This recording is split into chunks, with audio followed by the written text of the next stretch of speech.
Hello everyone, welcome to the Unacademy. आज NTA की तरफ से एक नोटिस आया है जो हमारे यूजीसी एग्जामिनेशन को कंडक्ट करवाता है एक साल में 2 बार। और एनटीए कई सारे एग्जामिनेशन की एग्जामिनेशन बॉडी है, नेशनल टेस्टिंग एजेंसी के नाम से जानते हैं।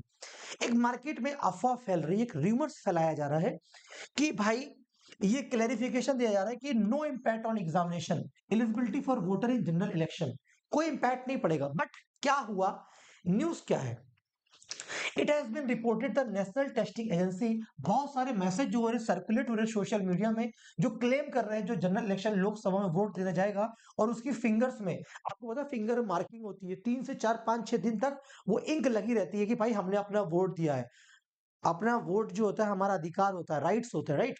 तो ये क्या है, एग्जामिनेशन हॉल में आपको एंट्री करने नहीं दी जाएगी। और ऐसा एनटीए ने नोटिस निकाला है, ये बिल्कुल फेक न्यूज है। इसने एनटीए ने इस बात को क्लियर करा है। Above message The above messages are completely baseless and NTA has not issued any such instruction guideline. Students are requested not to pay heed to such rumors and exercise their voting right.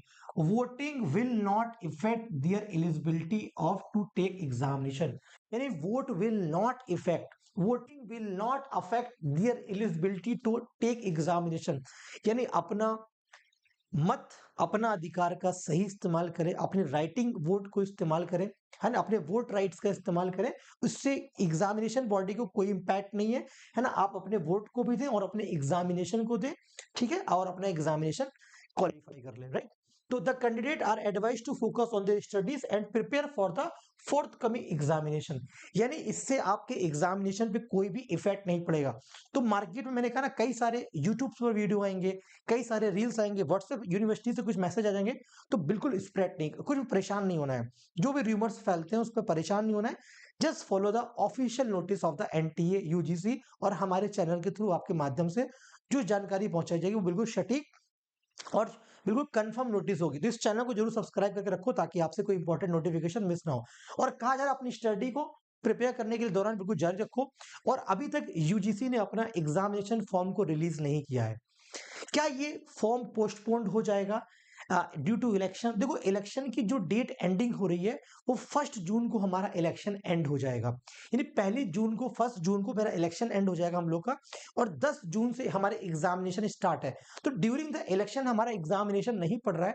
तो इसके बिल्कुल बहुत ही less percent chance है, मेरे हिसाब से तो 0% chance है कि हमारा एग्जामिनेशन पोस्टपोन्ड किया जाएगा। I think there is no chance. अगर होता तो अब तक कोई ना कोई नोटिस जरूर आ जाता, क्योंकि इलेक्शंस प्री प्लान हो चुके हैं, उनकी डेट मेंशन हो चुकी, साधारण की डेट्स आ चुकी हैं स्टेप्स की। तो अब तक हमारी एग्जामिनेशन की भी न्यूज आ जाती।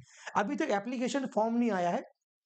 उसके पीछे का जो ठोस रीजन मुझे समझ में आ रहा है, वो मुझे लगता है कि जो 27 को नोटिस निकाली गई है कि नेट, पीएचडी और जेआरएफ, पीएचडी के एडमिशन को लेकर जो एक नेट स्कोर की बात की जा रही है, मुझे तो उसमें यूनिवर्सिटीज में क्या हो रही है, यूनिवर्सिटी के प्रोफेसर, वाइस चांसलर होके हमारे यूजीसी चेयरमैन साहब, काफी मीटिंग्स चल रही हैं।